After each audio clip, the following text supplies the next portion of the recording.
ओम शांति, ओम शांति, ओम शांति। 19/6/25 प्रातः मुरली। ओम शांति। बाप दादा मधुबन। मीठे बच्चे, अभी तुम ईश्वरीय औलाद बने हो। तुम्हारे में कोई आसुरी गुण नहीं होने चाहिए। अपनी उन्नति करनी है, गफलत नहीं करनी है। प्रश्न है, आप संगम युगी ब्राह्मण बच्चों को कौन सा निश्चय और नशा है? उत्तर है, हम बच्चों को निश्चय और नशा है कि अभी हम ईश्वरीय संप्रदाय के हैं। हम स्वर्गवासी विश्व के मालिक बन रहे हैं। संगम पर हम ट्रांसफ़र हो रहे हैं। आसुरी औलाद से ईश्वरीय औलाद बन 21 जन्मों के लिए स्वर्गवासी बनते हैं। इससे भारी कोई वस्तु होती नहीं। ओम शांति। बाप बैठ बच्चों को समझाते हैं। अक्सर करके मनुष्य शांति को पसंद करते हैं। घर में अगर बच्चों की खिटखिट है तो अशांति रहती है। अशांति से दुख बासता है, शांति से सुख बासता है। यहाँ तुम बच्चे बैठे हो, तुमको सच्ची शांति है। तुमको कहा गया है बाप को याद करो, अपने को आत्मा समझो। आत्मा में जो आधा कल्प से अशांति है वह निकली है। बाबा कह रहे हैं, आत्मा में जो आधा कल्प से अशांति है वह निकलनी है शांति के सागर बाप को याद करने से। तुमको शांति का वर्षा मिल रहा है, यह भी तुम जानते हो। शांति की दुनिया और अशांति की दुनिया बिल्कुल अलग है। आसुरी दुनिया, ईश्वरीय दुनिया, सतयुग। कलयुग किसको कहा जाता है? यह मनुष्य, बाबा कह रहे हैं, यह कोई मनुष्य मात्र नहीं जानते। तुम कहेंगे हम भी नहीं जानते थे। भले कितने भी पोजीशन वाले थे। पैसे वाले को पोजीशन वाला कहा जाता है। गरीब और साहूकार समझ तो सकते हैं ना। वैसे तुम भी समझ सकते हो बरोबर ईश्वरीय औलाद और आसुरी औलाद। अभी तुम मीठे बच्चे समझते हो हम ईश्वरीय संतान हैं। यह पक्का निश्चय है ना। तुम ब्राह्मण समझते हो हम ईश्वरीय संप्रदाय स्वर्गवासी विश्व के मालिक बन रहे हैं। हरदम वह खुशी रहनी चाहिए। बहुत थोड़े हैं जो यथार्थ रीति से समझते हैं। सतयुग में है ईश्वरीय संप्रदाय, कलयुग में है आसुरी संप्रदाय। पुरुषोत्तम संगम युग पर आसुरी संप्रदाय बदली होते हैं। वहाँ सतयुग में कोई अपने को ईश्वरीय औलाद नहीं कहलाते, वहाँ है दैवी औलाद। इसके पहले हम आसुरी औलाद थे, अभी ईश्वरीय औलाद बन रहे हैं। हम ब्राह्मण बीके हैं, रचना है एक बाप की। तुम सब भाई बहन हो और ईश्वरीय औलाद हो। तुम जानते हो बाबा से राज्य मिल रहा है। भविष्य में जाकर हम दैवी स्वराज्य पाएंगे, सुखी होंगे। बरोबर सतयुग है सुख का धाम, कलयुग है दुख धाम। यह सिर्फ तुम संगम युगी ब्राह्मण जानते हो। आत्मा ही ईश्वरीय औलाद है, यह भी जानते हो। बाबा स्वर्ग की स्थापना करते हैं, वह रचता है ना। नरक का क्रिएटर तो नहीं है, उनको कौन याद करेंगे? तुम मीठे मीठे बच्चे जानते हो बाप स्वर्ग की स्थापना कर रहे हैं। वह हमारा बहुत मीठा बाप है, हमको 21 जन्मों के लिए स्वर्गवासी बनाते हैं। इससे भारी वस्तु कोई होती नहीं, यह समझ रखनी चाहिए।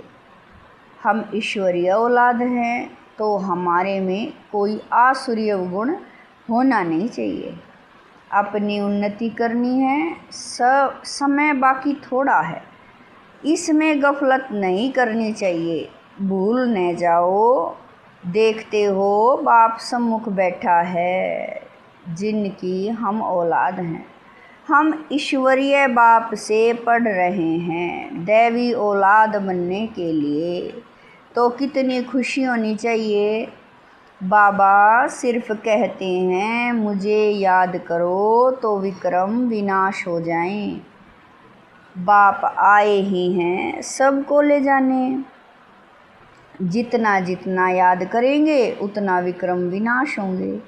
अज्ञान में जैसे कन्या की सगाई होती है तो याद बिल्कुल छप जाती है। बच्चा पैदा हुआ और याद छप जाती है।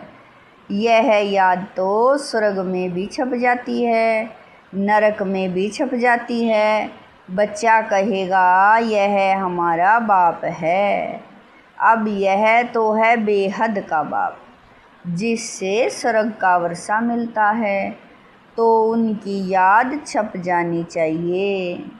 बाप से हम भविष्य 21 जन्मों का फिर से वर्षा ले रहे हैं। बुद्धि में वर्षा ही याद है। यह भी जानते हो मरना तो सबको है, एक भी रहने का नहीं है। जो भी डियरेस्ट से डियरेस्ट मतलब प्यारा से प्यारा है, सब चले जाएंगे। यह सिर्फ तुम ब्राह्मण ही जानते हो कि यह पुरानी दुनिया अब गई की गई। उसके जाने के पहले पूरा पुरुषार्थ करना है।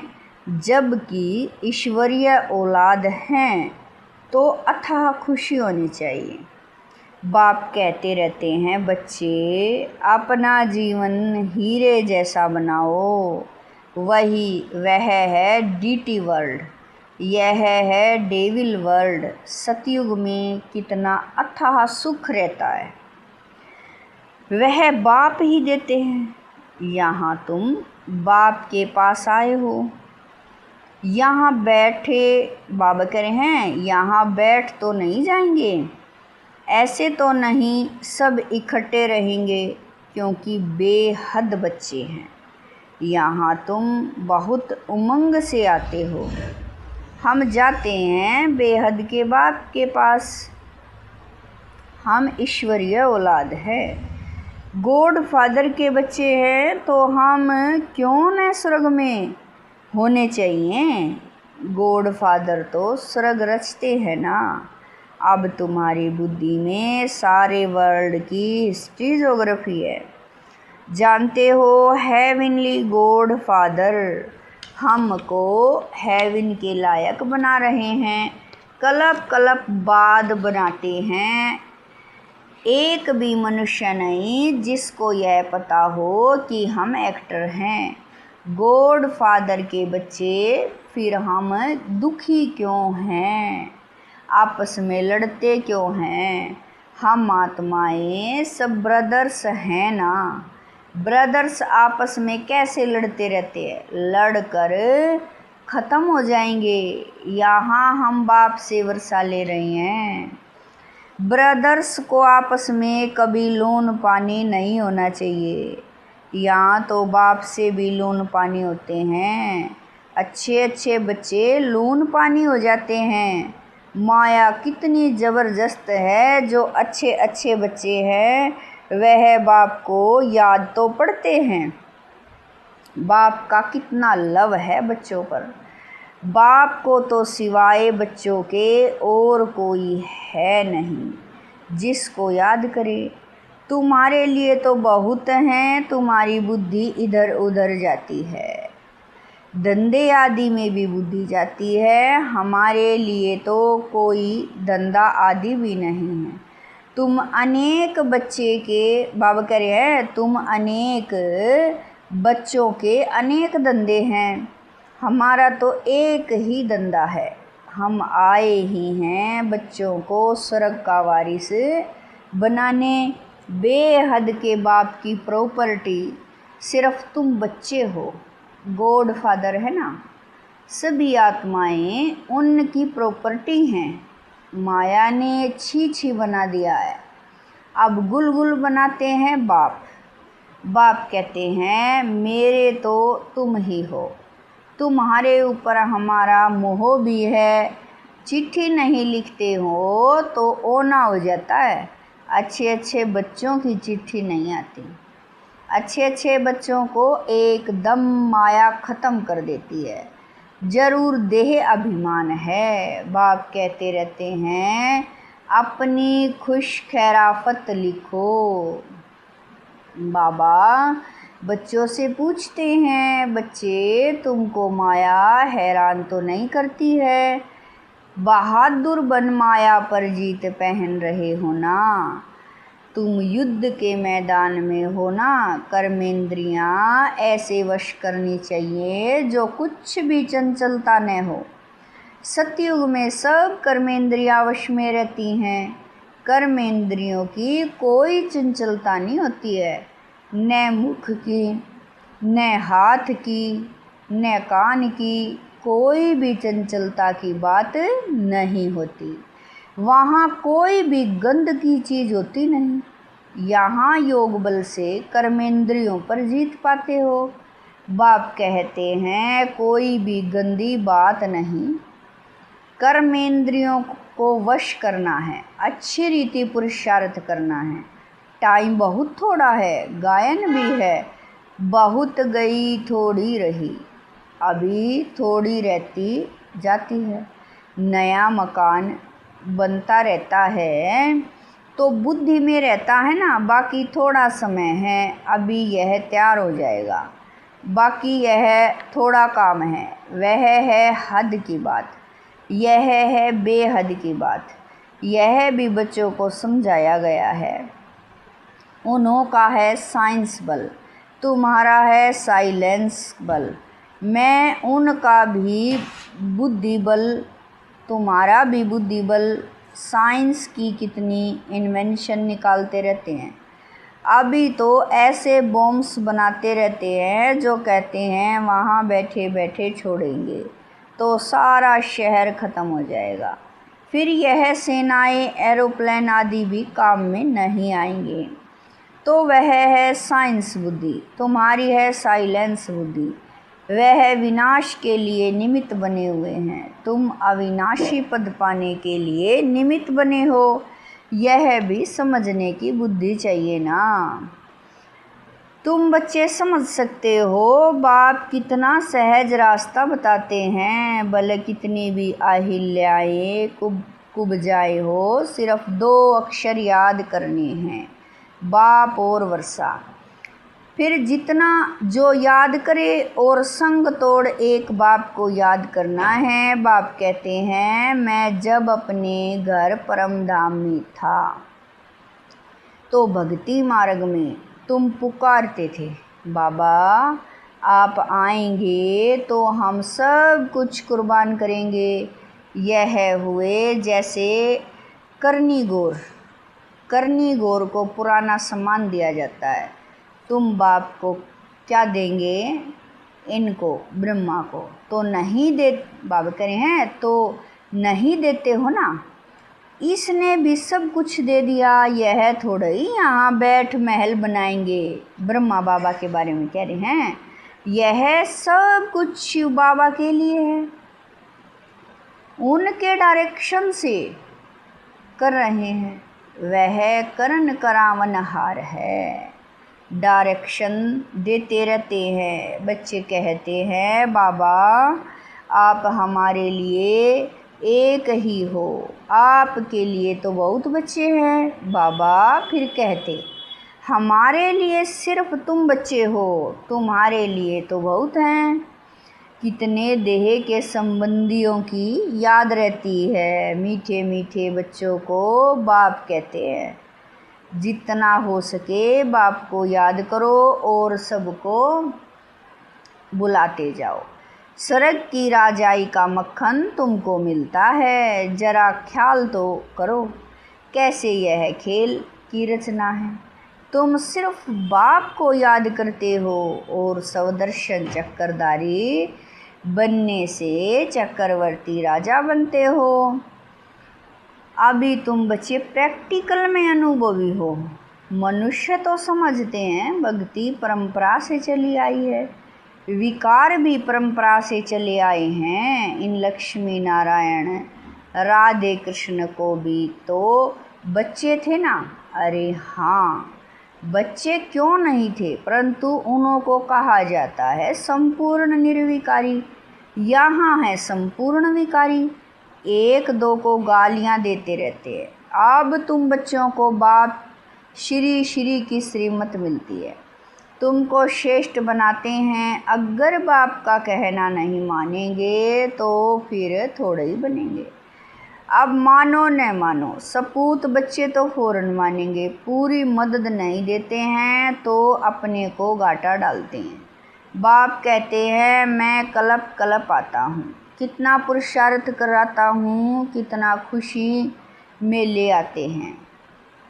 बाप से पूरा वर्षा लेने में ही माया गफलत कराती है, परंतु तुम्हें उस फंदे में नहीं फंसना है। माया की से ही लड़ाई होती है। बहुत बड़े बड़े तूफान आएंगे, उसमें भी बाबा कह रहे हैं उसमें भी वारिसों पर जास्ती माया वार करेगी, रुस्तम से रुस्तम हो लड़ेगी। जैसे वैद्य दवाई देते हैं तो बीमारी सारी बाहर निकल आती है। यहाँ भी मेरे बनेंगे तो फिर सबकी याद आने लग पड़ेगी। तूफान आएंगे, इसमें लाइन क्लियर चाहिए। हम पहले पवित्र थे, फिर आधा कल्प है पवित्र बने हैं, अब फिर वारिस बाबा कह रहे हैं अब फिर वापस जाना है। बाप कहते हैं मुझे याद करो तो इस योग अग्नि से तुम्हारे विक्रम विनाश होंगे। जितना याद करेंगे उतना उच्च पद पाएंगे। याद करते करते तुम घर चले जाएंगे। इसमें बिल्कुल अंतर्मुखता चाहिए। नॉलेज भी आत्मा में धारण होती है ना, आत्मा ही पढ़ती है। आत्मा का ज्ञान भी परमात्मा बाप ही आकर देते हैं। इतना भारी ज्ञान तुम लेते हो विश्व का मालिक बनने के लिए। मुझे तुम कहते ही हो पतित पावन, ज्ञान का सागर, शांति का सागर जो मेरे पास है वह तुमको सब देता हूँ। बाकी सिर्फ दिव्य दृष्टि की चाबी नहीं देता हूँ, उसके बदले फिर तुमको विश्व का मालिक बनाता हूँ। साक्षात्कार में कुछ है नहीं, मुख्य है पढ़ाई। पढ़ाई से तुमको 21 जन्म का सुख मिलता है। मीरा की भेंट में तुम अपने सुख की भेंट करो। वह तो कलयुग में थी, दीदार किया फिर क्या। भक्ति की माला ही अलग है, ज्ञान मार्ग की माला अलग है। रावण की राजाई अलग है, तुम्हारी राजाई अलग।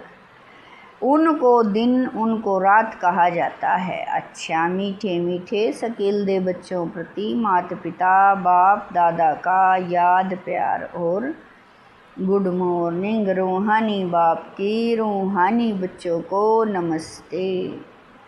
हम रूहानी बच्चों की रूहानी माता पिता बाप दादा को दिलवा जान शिकवा प्रेम से याद प्यार गुड मॉर्निंग नमस्ते ओम शांति। मेरे बाबा मीठे बाबा प्यारे बाबा, लाख लाख शुक्रिया मेरे बाबा। धारणा के लिए मुख्य सार है नंबर 1, याद के बल से अपनी कर्म इंद्रियां ऐसी वश करनी हैं जो कोई भी चंचलता न रहे। टाइम बहुत थोड़ा है, इसीलिए अच्छी रीति पुरुषार्थ कर माया जीत बनना है। नंबर 2, बाप जो ज्ञान देते हैं उसे अंतर्मुखी बन धारण करना है। कभी भी आपस में लून पानी नहीं होना है। बाप को अपनी खुश खैराफत का समाचार जरूर देना है। वरदान है कल्याणकारी वृत्ति द्वारा सेवा करने वाले सर्व आत्माओं की दुआओं के अधिकारी भवै। वरदान है कल्याणकारी वृत्ति द्वारा सेवा करने वाले सर्व आत्माओं की दुआओं के अधिकारी भवै। कल्याणकारी वृत्ति द्वारा सेवा करना, यही सर्व आत्माओं की दुआएं प्राप्त करने का साधन है। जब लक्ष्य रहता है कि हम विश्व कल्याणकारी हैं, तो अकल्याण का कर्तव्य हो नहीं सकता। जैसा कार्य होता है वैसी अपनी धारणाएं होती हैं। अगर कार्य याद रहे तो सदा रहम दिल, सदा महादानी रहेंगे। हर कदम में कल्याणकारी वृत्ति से चलेंगे। मैंपन नहीं आएगा, निमित्तपन याद रहेगा। ऐसे सेवाधारी को सेवा के रिटर्न में सर्व आत्माओं की दुआओं का अधिकार प्राप्त हो जाता है। स्लोगन है साधनों की आकर्षण साधना को खंडित कर देती है। स्लोगन है साधनों की आकर्षण साधना को खंडित कर देती है। अव्यक्त इशारे आत्मिक स्थिति में रहने का अभ्यास करो। अंतर्मुखी बनो। अंतर्मुखी आत्माएं 3 प्रकार की भाषा के अनुभवी होती हैं। नंबर 1 नैनो की भाषा, नंबर 2 भावना की भाषा, नंबर 3 संकल्प की भाषा। यह 3 प्रकार की भाषा रूहानी योगी जीवन की भाषा है। जितना जितना आप अंतर्मुखी स्वीट साइलेंस स्वरूप में स्थिति होती जाएगी, उतना इन 3 भाषाओं द्वारा सर्व आत्माओं को अनुभव करा सकेंगे। अब इसी रूहानी भाषा के अभ्यास बनो। ओम शांति।